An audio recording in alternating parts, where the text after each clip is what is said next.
Doors are going to close. Fasten your seatbelts.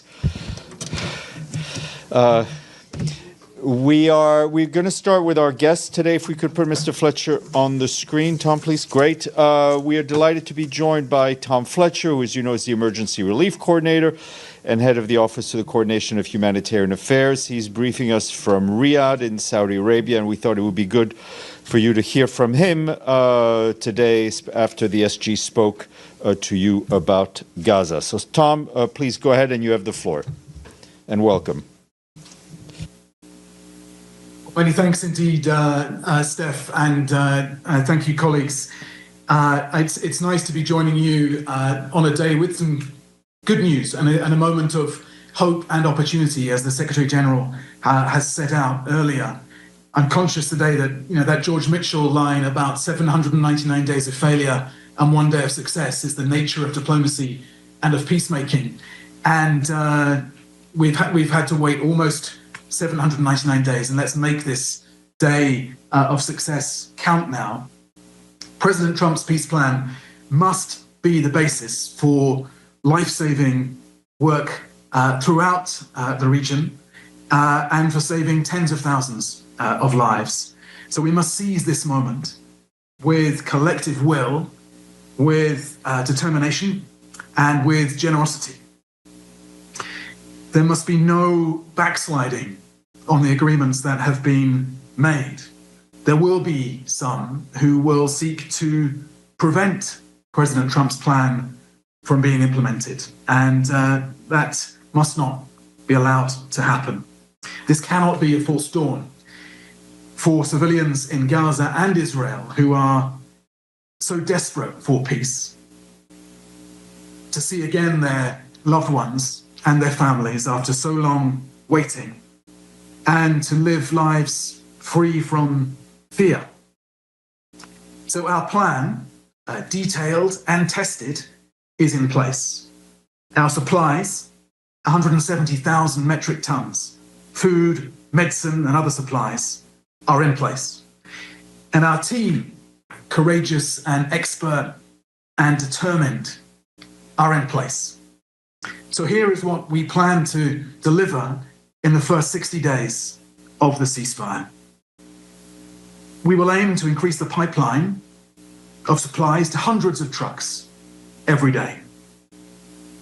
Food, we will scale up the provision of food across Gaza to reach 2.1 million people who need food aid and around 500,000 people who need nutrition. Famine must be reverted in areas where it has taken hold and prevented in others.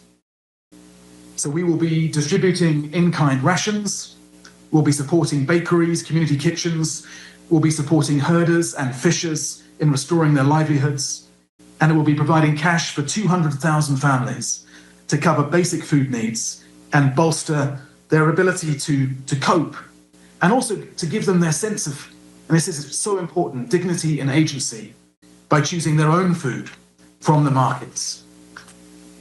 Nutrition will increase nutrition screening and will provide nutrition supplies, including high-energy, nutrient-dense food items for the most vulnerable groups, including pregnant and breastfeeding women and children and adolescents. On health, we'll restore the decimated health system. We'll aim to deliver more essential medical commodities and medical supplies. We'll aim to re-establish community-level disease surveillance, to support emergency referrals and more medical evacuations, to supplement the workforce by deploying more emergency teams, and will help scale up emergency care, primary health, child health, sexual, reproductive, maternal and neonatal health, non-communicable diseases, mental health, and rehabilitation. And will enhance outbreak preparedness, surveillance, logistics, and referral systems to meet the health needs of the people. On water and sanitation, we're targeting 1.4 million people with water and sanitation services. We'll help to restore the water grid, so to build up people's reliance on water tracking, including by providing fuel, generators, chemicals, materials, and supplies. We will install latrines at the household level. We will repair sewage leaks and pumping stations. We will move solid waste away from residential spaces, and we'll provide hygiene supplies, soap, shampoo, laundry, detergent, sanitary pads. Shelter, we will now carry out a massive scale-up in shelter provision, including to help families to prepare for winter. We'll bring in and distribute thousands of tents every week, in addition to tarps and other items. We'll focus on bigger and more vulnerable families and those in particularly dire conditions in underserved and overcrowded sites. And we'll prioritise people who've been newly displaced and the returnees who've lost their homes. Through all of this, that we hope to prepare families for the rainy season, the winter season ahead. Education, we will reopen temporary learning spaces to provide activities for 700,000 school-aged children, and we'll provide them with learning materials and school supplies. This is the plan. We can deliver it. We've done it before, and we will do it again. To deliver it, we need to ensure protection for civilians, particularly women and girls. We need to identify where the unexploded ordnance is to reduce that risk to civilians, particularly as they return to their home areas. We'll have to boost support for child protection and to support those who've been the victims of sexual violence. And we'll have to constantly prioritize. Our teams are ready to make the tough decisions ahead about where to focus support and to ensure that it reaches, and this is very, very important, that it reaches civilians and civilians only. For all of this to happen, we need 10 things. 1, sustained entry of at least 1.9 million litres of fuel every week. 2, the resumption of cooking gas. 3, relief supplies to come in through multiple corridors. And we've had useful clarifications today on more crossings becoming open in the hours and days ahead. We then need more functional crossings. And that means also making sure that we've got the additional scanners in place so that our convoys and our trucks can move more swiftly to where they are needed. We need those security guarantees for those crossings. It is notable that looting has fallen in recent days, and as we get more supplies in at the scale needed, we expect that looting to fall further and faster. We need the basic infrastructure to be restored. We need the protection of humanitarian workers. We need the facilitation of NGO access, including through ensuring that NGOs are not deregistered.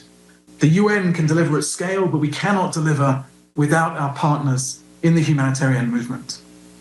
9, we need that rapid and unimpeded facilitation, the passage of our humanitarian relief for civilians in need wherever they are in the Gaza Strip.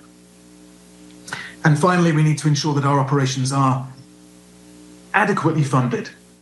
This is critical to our ability to meet these overwhelming needs. At the moment, only 28% of the $4 billion needed for the 2025 flash appeal for these areas, for the OPT, has been funded.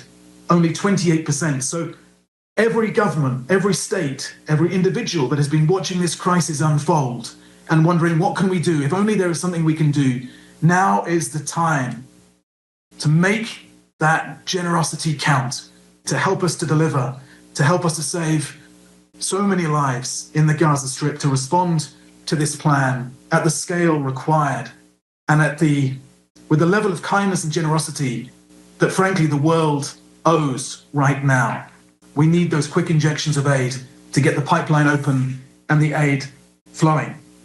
For those tens of thousands of Palestinians and Israelis who have lost their lives in the last 2 years, on October 7th and since, including the hundreds of our humanitarian colleagues who have died trying to save lives.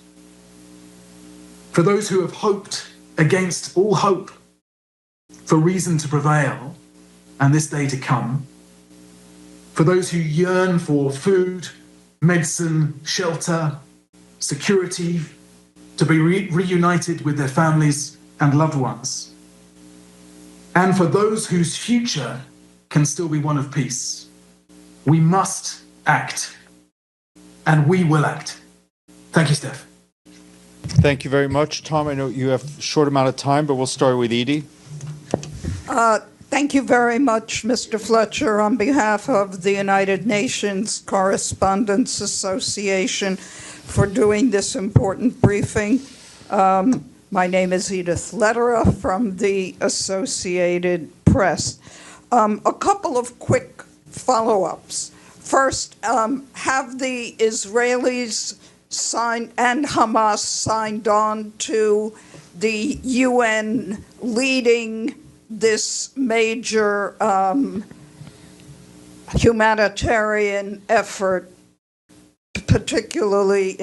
especially in Gaza for the 2 million Palestinians still there?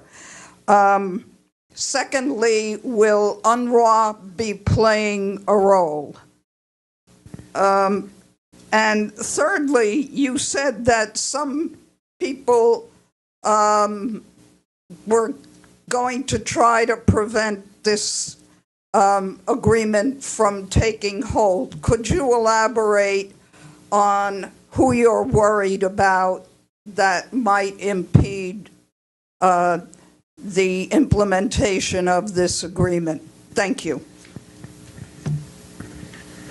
Go ahead, Tom. Well, thank you, Edie. Thank you, Steph. So the 20-point plan that was outlined by the mediators, by the negotiators, has excellent language in it on the importance of the UN role at the heart of the humanitarian response. And so we're being guided by that. That's the scaffolding within which we'll be working, and we're determined to do everything we can to play our part in delivering this important agreement. And that means that the entire UN family is mobilized to deliver. We've often said, I've often spoken about the indispensable role of UNRWA in delivering in our operations across our work to support Palestinian civilians. I've also spoken again today about the importance of our NGO colleagues and partners being mobilized to back this effort. We also, of course, need the private sector to be involved as well. We need the commercial routes to be running.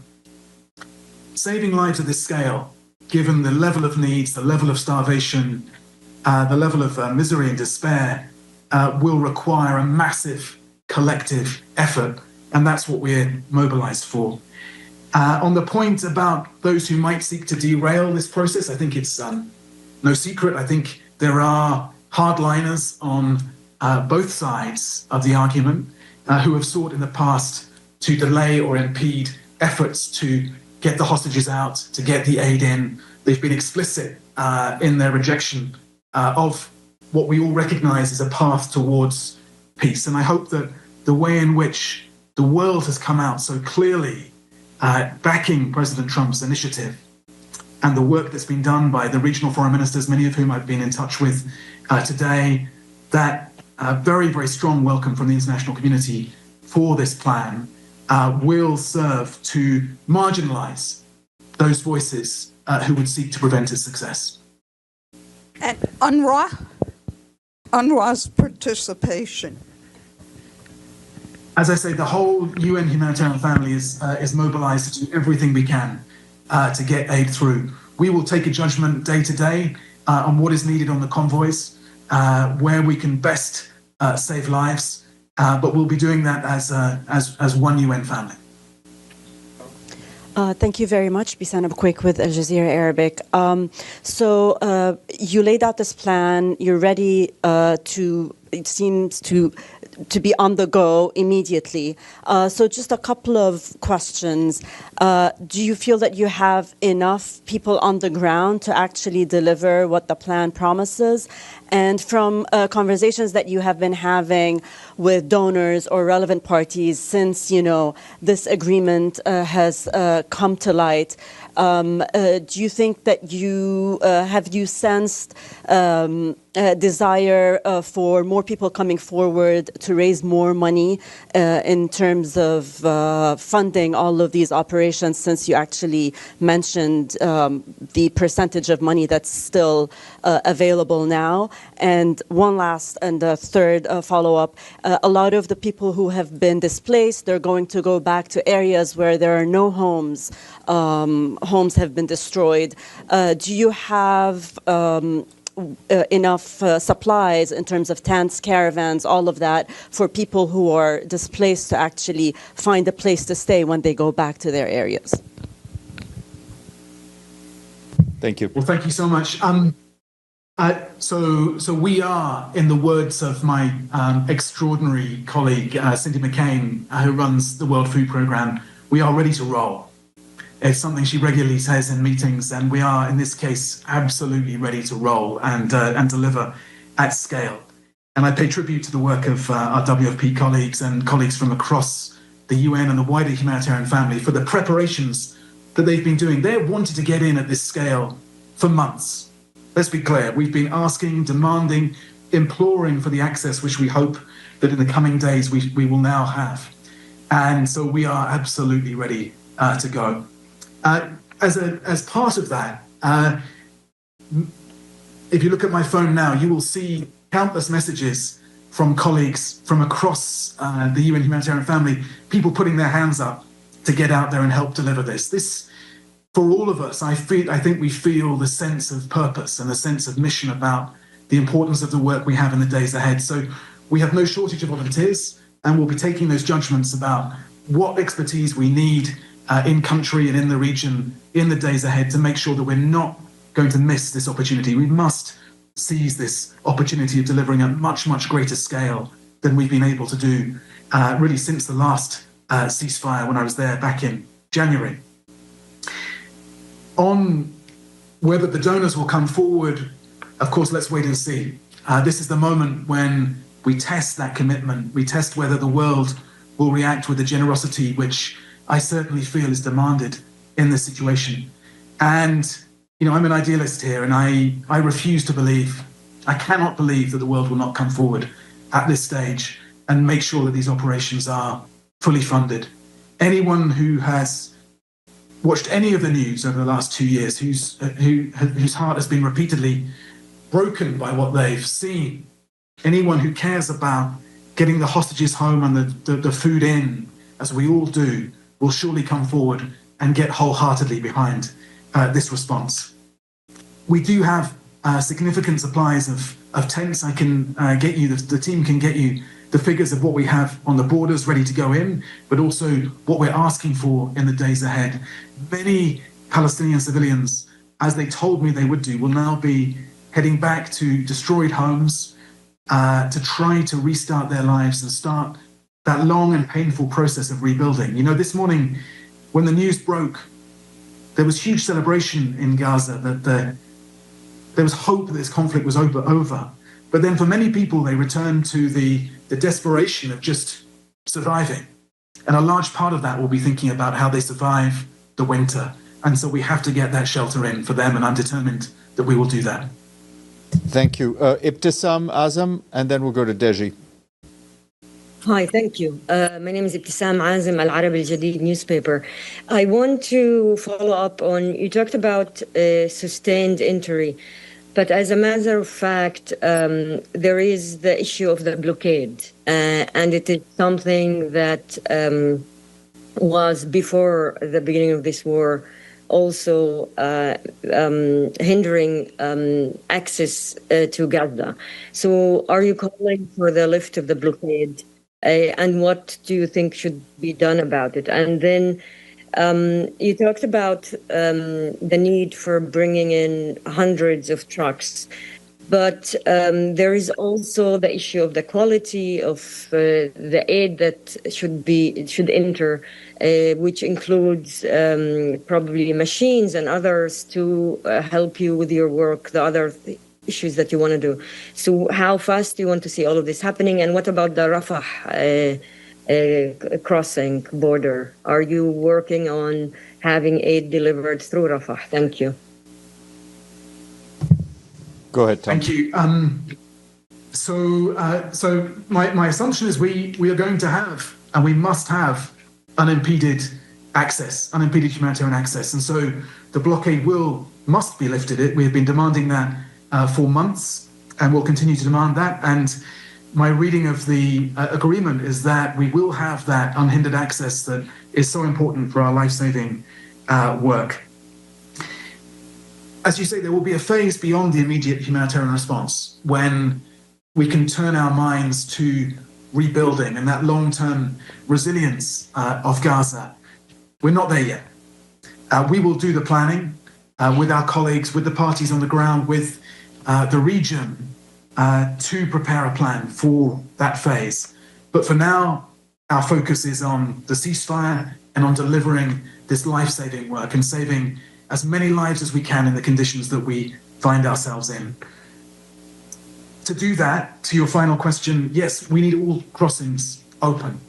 When we talk about unimpeded access, that means opening all of those crossings, opening up those secure routes. And so that is a key part of our dialogue, and we're obviously in very close dialogue, our team on the ground, with the Israeli authorities, with the Palestinian authorities, with the region as well, including the neighbors, to ensure that we can get those crossings open. Thank you. Deji, then Chris. Hi, Mr. Fletcher. This is Xu Dezhi with China Central Television. 2 questions. Well, first, do you have a plan to visit Gaza in person if this ceasefire deal holds? And secondly, you just mentioned that your assumption is that you are going to have and you must have unimpeded access, humanitarian access into Gaza. What about your coordination with Israeli authority on this so far? Do they have a concrete agreement on this, or you are going to have a dialogue with them day by day to see whether you have how many trucks get into Gaza? Thank you. Many thanks, Deji. This is the Gaza crisis is, as you can imagine, very much at the top of my in tray. And I would very much anticipate visiting to meet the team, to check on the progress of our aid delivery, and to ensure that we're doing everything we can to remove any obstacles and to work with everyone to get life-saving aid through. So I very much hope to visit, and I hope the conditions will be in place for that. In terms of the coordination, absolutely, we have a close dialogue with the Israeli authorities, with COGAT, who oversee much of this work, and that dialogue has been ongoing even when we've gone through these very difficult months and when we've disagreed on many things. And so the team are, of course, engaged with them and engaged in a spirit of wanting to solve problems. And my hope is that that is the mindset of all of us in this next phase, that we want to work together to save as many lives as possible and make sure that President Trump's deal sticks in all its aspects. Thank you. Chris, then Emily. Mr. Fletcher, thank you so much for holding this briefing. Chris Reyes with Canadian Broadcasting. This is just picking up on Deji's question. Given that Israel has had such a combative relationship with the United Nations throughout this war, how much of a green light do you need from Israel to carry out this ambitious plan? And perhaps you can give us some insight into the dialogue that you say that you're holding right now with Israeli forces.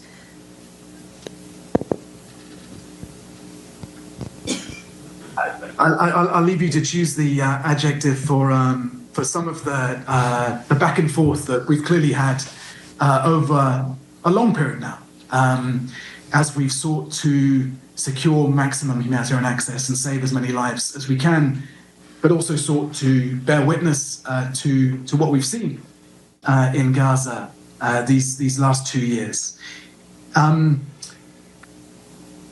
We have got that dialogue. And that dialogue continued all the way through this time with our team on the ground able to talk to their counterparts in Kogat and the Israeli authorities about what we need and the restraints that we face. I don't think that any of this is rocket science. We've worked with the Israeli authorities in the past, as we did during the 42-day ceasefire back at the beginning of the year, to deliver aid at massive scale, 500, 600 trucks going in every day. So we have the muscle memory between us all. And if we have the right spirit of dialogue, cooperation, and we can work to rebuild trust, then I'm confident that we can save lives at scale. That life-saving work, getting the hostages home, the aid in, is something that surely we can all agree on. And that's the spirit in which I'm ready to work and we're ready to work. Great. Chris, then Islam. Oh, sorry, Amélie. I'm sorry, Amélie. Sorry. Thanks. Amélie Bottelier from AFP News Agency.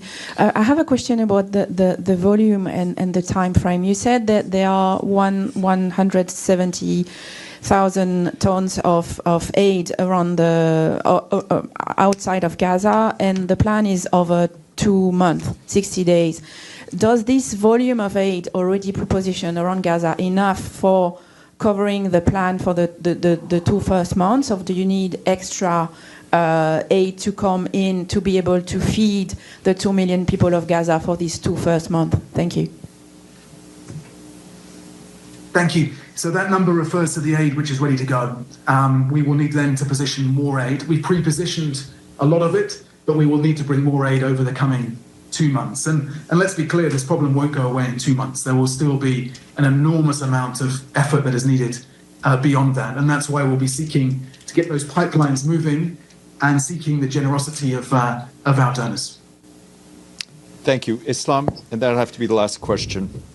Thank you, Mr. Fletcher. On humanitarian aid to Gaza, what percentage would you say you are using your capacity at the moment, recently?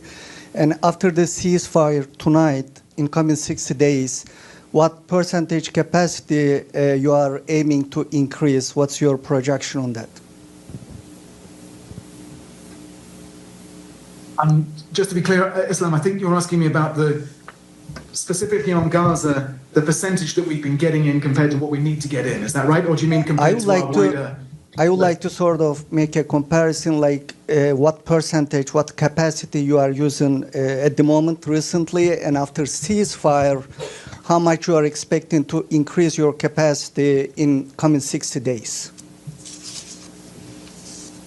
So I'd say we've been delivering probably less than 20% a day of what we should be getting in. We should be getting hundreds of trucks in. Today was a better day. We're still counting the trucks that we got in and we're able to distribute. I hope tomorrow will be an even better day, and I hope in the days to come we'll be able to carry on giving you a positive trajectory. And we will certainly share the data that we have day by day.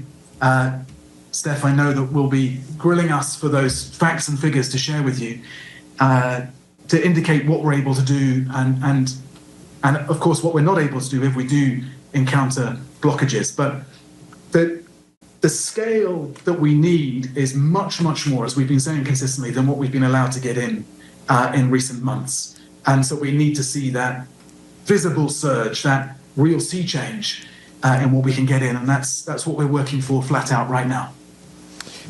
Great, Tom. Thank you very much. I know we'd have more questions here, but I know you've got another meeting in 2 minutes ago because your colleagues are telling me to shut this down.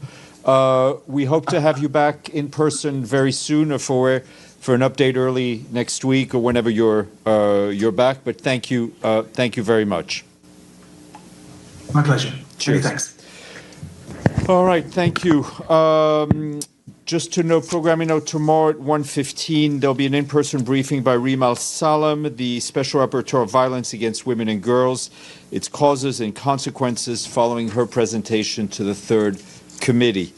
As you heard earlier today, the Secretary General welcomed the announcement last night of an agreement to secure a ceasefire and a hostage deal in Gaza based on the plan presented by President Donald Trump. Speaking to you, he urged all parties to fully abide by the terms of the agreement and fully embrace the opportunities it presents. He said the UN will provide its full support. We and our partners are prepared to move on now. Supplies are in place. Our teams are in standby, as you heard from Mr. Fletcher.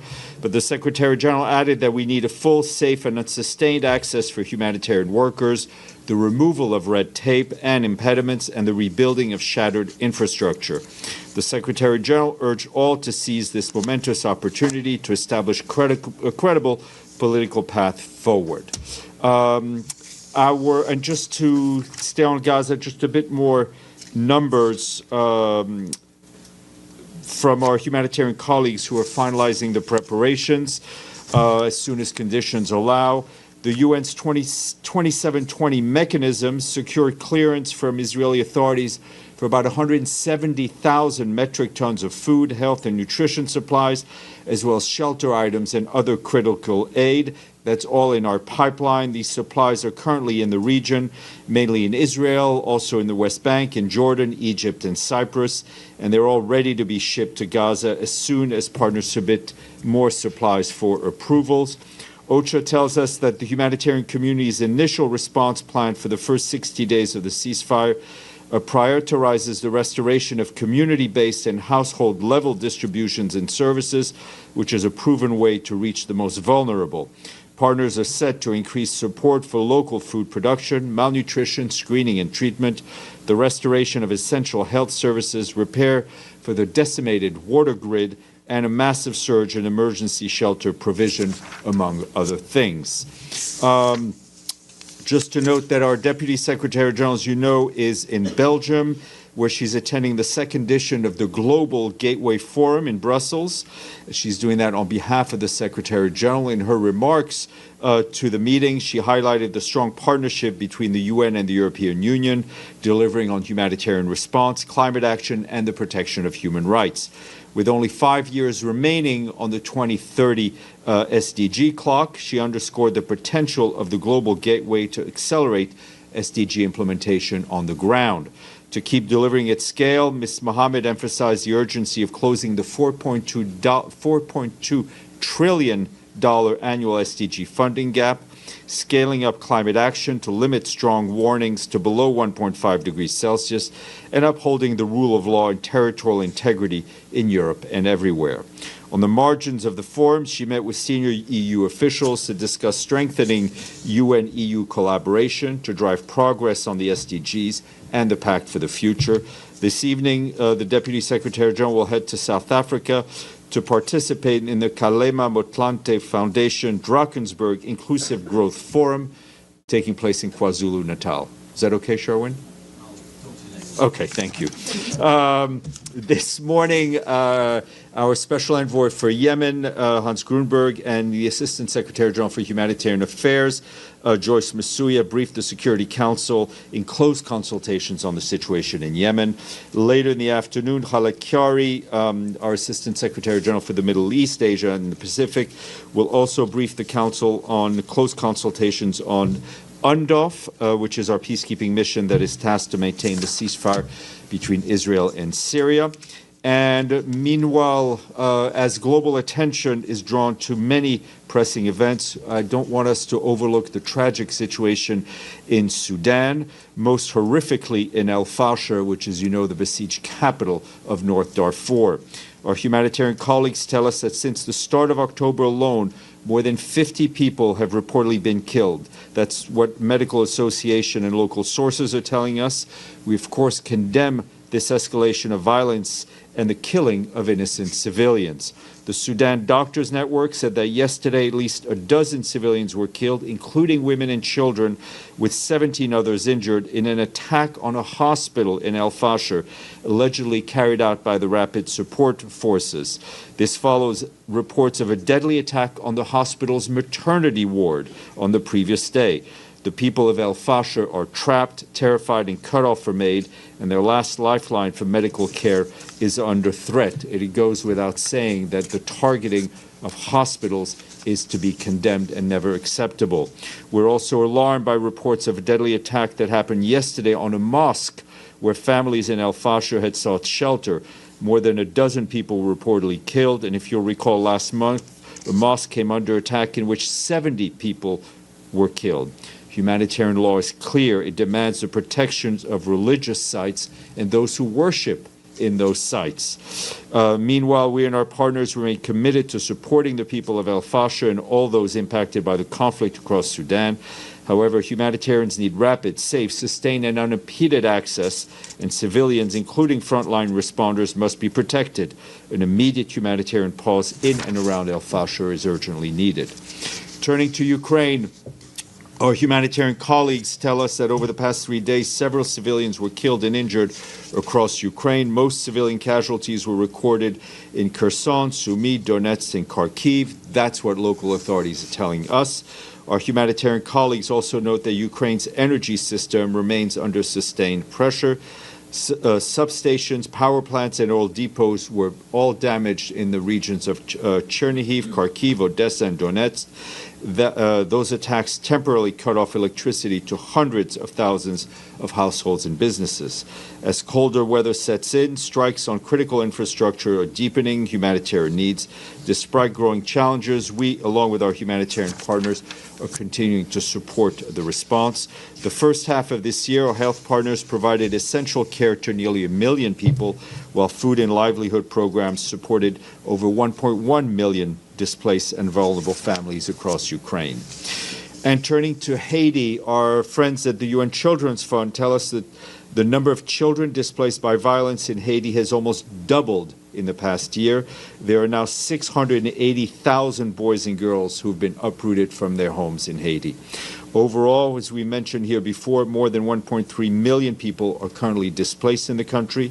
UNICEF's Child Alert adds that about a third of the 246 displacement sites nationwide lack basic protection infrastructure, leaving children, women at heightened risk of violence, exploitation, and abuse. Schools often double as shelter, furthering disrupting education for nearly 500,000 students.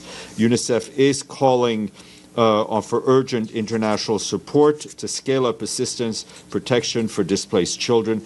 The agency's appeal for Haiti remains severely underfunded, as we've been telling you. And today, the LC Initiative Fund for Uniformed Women in Peace Operations launched its fourth programming round with a new call for proposals to advance inclusive peacekeeping. The LC Initiative was set up in 2019 to promote women's meaningful participation and to implement gender-responsive approaches to peacekeeping. Hosted by UN Women, today's event brought together senior UN colleagues, member states, partners, donors, and highlighted the results from projects supported by the fund in Senegal, Uruguay, and other places. Applicants to this new round of proposals include troop and police contributing countries, UN entities that wish to apply for funding to implement or plan barrier assessments, institutional reform, or the deployment of gender-strong units. And today is, besides Thursday, it is World Post Day. Grab a postcard and send it to a loved one. In his message, the Secretary General said that today and every day we thank the 4.6 million postal workers around the world, and we recommit to supporting a strong, sustainable postal service for communities around the world. Ms. Fasullo. Thank you, Steph. Apropos of the UN's role in the new Gaza deal, do you anticipate that the SG will be traveling to the region or perhaps even meeting with President Trump? I don't have any travel to share with you at this point. And one other thing I realize, the SG noted in his statement that all hostages must be released in a dignified manner. And I know he's mentioned this before. Is there any role that the UN may be playing in facilitating that? Right now, our understanding is that the details of how the hostages will be released is being worked out. We're, of course, ready to assist in any way that we may be asked by the parties. Sherwin. Steph, thanks. There are some reports out today that Iran, quoting Iran's first Vice President Mohammad Reza Aref, as saying that the Secretary General told him during a meeting in Turkmenistan in August that the SG believed the 12-day conflict in June had closed the file on attempts to topple the Iranian government. Can you confirm those remarks? And if the SG expressed a view that the war in June was in fact an effort to topple the regime in No, the government in Iran? I cannot confirm. I'm not able to confirm that the Secretary General would ever have said that. I would refer you to the readout that we issued on August 5th, which I think is an accurate description of what was said in the meeting from our side. And you just announced that it was World Post Day. I wonder what World Post Day means in the 21st century. Well, I, for one, still love getting a letter in the mail, a postcard. That is not a bill. Farnoosh. Thanks, Steph. Wondering if, Mr. Fletcher didn't have time, but wondering if you guys have been told if GHF will have any role in this upcoming, and will they work alongside the UN? Look, I'm not aware of them having any role. Our standards for working with partners are unchanged, right? Independence, humanitarian, the fact that getting aid shouldn't increase your risk of getting killed. All those things as stand today as they did before. Yes, sir. And then Gabriel. Thank you, Steph. I didn't have a chance to ask Mr. Fletcher a question about, as now we are talking about the food supplies and emergency relief and everything and essential health supplies. Is there any provision to allow for mental health experts and specialists to get into Gaza after 2 years of brutal war? Of course, I mean, the issue of mental health is at the forefront of our efforts, even during the fighting in the last 2 years outside of the ceasefire periods. Our colleagues were offering psychosocial support in the best way they can, and it is part and parcel of humanitarian assistance. Gabriel. Thank you, Steph. I know you don't have any travel to announce, but does the Secretary General want to visit Gaza? Yes, I mean the Secretary General has wanted to visit Gaza and would be keen to visit Gaza. And and it's still your understanding that Israel still reserves the right to clear the cargo coming into Gaza. Is that correct? I mean, all these details are going to be worked out, but I think based on past experience, that would be our expectation. But again, we are having a lot of discussions with Israelis and others on how to be able to bring in the most amount of humanitarian aid as quickly as possible. Jordan. I did not attend this morning briefing by the SG, unfortunately, but I read his statement twice last night. Something missing from the statement. It was very comprehensive, very nice, but he forgot the Palestinian prisoners. Yet, if you look at the 20 points plans by Mr. Trump, it's clear. It's one point that the Palestinian prisoner will be released. Why the statement is not mentioned? Look, I think this is an issue that we have talked about, that we have called for the release of the Palestinian detainees, and we welcome it as part of the deal. Pam. Thanks, Steph. There have been several reports about, and as part of the ceasefire, an international force is being developed. Have you heard anything about it? How will it interact with aid deliveries? What are you hearing, especially? I mean, we're obviously seeing we're seeing the same reports that you are. I think that's still a little bit away. We hope that whatever is developed will allow and create space for humanitarian delivery to be done along the basis that we've always done them, which is not in a militarized setting. And just to be clear, the international force for the recovery of deceased hostages. Oh, the issue, that we've seen our reports. I don't see how that would interfere with humanitarian aid. Thank you. Lenka. Thank you, Steph. So President Trump has said that the UN Secretary General has never called him to congratulate him on deals. Is the Secretary General going to call him, or has he already called him? I will share with you any connection on that end as soon as I can. And follow up, because they might ask as well. Any update on the escalator investigation, please? No, ma'am. Yes, please, go ahead. Thank you, Steph. So the Secretary General called on all parties to abide by the President Trump's plan. Can we assume that he finds the deal to be fair? That's why he called on everyone to abide by it. I mean, the deal was agreed to by the warring parties. This is what counts, right? And that's why he's welcomed it. Does he have any issues with the content of the plan at all? The Secretary General is not a party to this, right? To this conflict. Through the efforts of President Trump, through the efforts of Qatar, of Egypt, and Turkey, we've gotten a deal. The important thing now is that all the parties abide by it. For our part, and our responsibility with this deal is the delivery of humanitarian aid. And I think you heard from a very passionate Mr. Fletcher to explain what we're ready to do and what we will do as soon as possible. Abdelhamid, and I'll come back to the room. Thank you, Steph. Yesterday, the settlers attacked the village of Deir Jrir, north of Ramallah, killed a young man, Jihad Muhammad Ajaj, he's 26, and wounded the 3 Palestinians. Why there is no separate statement to condemn such a heinous crime by the settlers? I have not seen a report on this particular case, but I can tell you we have repeatedly, will continue to condemn settler violence against Palestinian civilians and against their agricultural lands. I think we talked about that yesterday pretty much in detail, about the attacks against the trees and the saplings as well as civilians. Chris, and then Edie, and then, yep, go ahead. Hey, Steph, has the Secretary General had any communication with President Trump, Prime Minister Benjamin Netanyahu, or President Abbas not in the last 12 hours, but things have been moving fast. And then in light of National Post Day, has the Secretary General sent any postcards today? I do not know.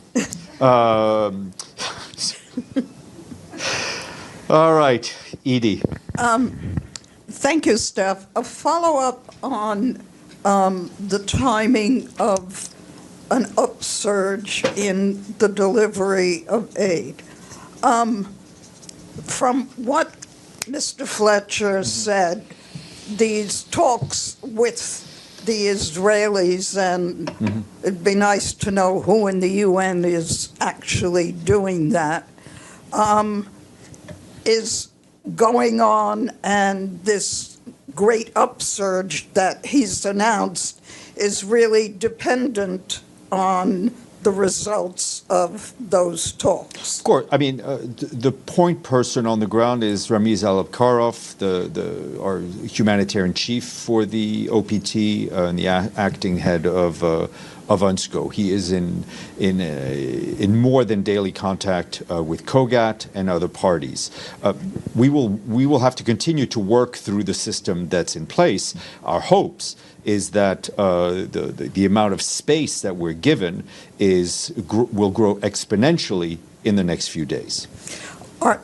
Is the United Nations expecting the United States, Qatar, Egypt, and Turkey to actually pressure for this surge in aid? That would be very nice indeed. Dennis, and then Deji. Hello, Steph. I have a question about Ukraine. I want to raise a Bucha topic. So, what's the position? What topic? Bucha. Okay. What's the position of Secretary General about provocation in Bucha, and how could you comment on the Russian side regular requests for needed data necessary for the investigation? On Bucha, I can tell you this is a topic that is often raised in the discussions between the Russian Federation and the Secretary General. It was raised by Foreign Minister Lavrov just a few weeks ago. There is information that we have, and there's information that we do not have, and that we cannot. There's information that we do not. Excuse me. There's information that we do not have, and this we clearly cannot provide. There is information that the UN has, which is information that the Office for the High Commissioner for Human Rights have, and they have certain ways to proceed with that kind of information, and the way they are guided is by a set of important principles, which includes ensuring informed consent and respecting confidentiality. They only publish or share information with explicit consent of victims and witnesses. And I can give you a bit more detail, but all of these constraints that are faced by our human rights colleagues have been it's been a long day. Have been communicated to the Russian authorities, both by OHCHR and by the Office of the Legal Counsel. Alex, and then Deji. Sorry, we'll get to you, Deji. Thanks, Steph. Quick follow-up. You just mentioned that the Secretary General had no contact with President Trump and Prime Minister Netanyahu for the last 12 hours. What about 24 hours? I can tell you that in the last 36 hours or so, or maybe 40 hours, the Secretary General, and to honor the day that we're honoring today, has sent a letter to President Trump, talking about the express intent of the United Nations of him to work with the U.S. on a number of peace initiatives. Yeah, it was sent. It was a letter that was sent. Now, I don't think it was the letters that are sent are usually sent via the permanent mission, so I'm not sure they qualify for International Post Day. No, ma'am. Deji, very patient. Yeah, on the letter, it's 40 hours, which means the talk is still going on. So the it was prior to the. It was not pegged to the announcement, which only came late yesterday evening. Okay. My question actually is also on the peace deal. Maybe it's not a good time, but we know that hundreds of people, hundreds of humanitarian workers, journalists passed away, and we have tens of thousands of people died during the 2 years conflict. Will there still be accountabilities? There needs to be accountability, but I think the reality, let's be honest, is that accountability in international conflicts takes a long time. But it doesn't mean that we are allowed to give up or allowed to stop pushing for accountability. On that note, Islam, I'm sorry. On that note, I will take Islam's question. Thank you, Stefan. I have two questions. One is about the financial aspect of the humanitarian aid. Mr. Fletcher called for the financial support from the member states. Mm-hmm. So far, since ceasefire was on the air, has UN made any contact with the donors? Any commitments so far? I don't have any commitments to report, but again, this is all of this happened in the last 12 hours. But as you know, the UN can't print money, the UN can't borrow money. So when we have an operation, we need to ask for money. So again, we have humanitarian appeals for the OPT. We will no doubt be in touch with major donors. And also there's various ways for the public to support UN's humanitarian agencies. And if I may ask second question, I know the ceasefire details are not really, we don't know, at least I don't know, but when the Israeli forces withdraw from the certain areas, the Palestinians, Gazans, can go back where they were forcibly removed from? Because there was a video, some Palestinians, they were trying to go to north and the Israeli tank fired them. What is what we hope is that the Palestinians in Gaza will be able to return to their homes and be safe in their homes or what remains of their homes. On that note, Fethi, quick one because I'm really hungry. Quick. UN cannot print money, but can the UN issue its own crypto coin?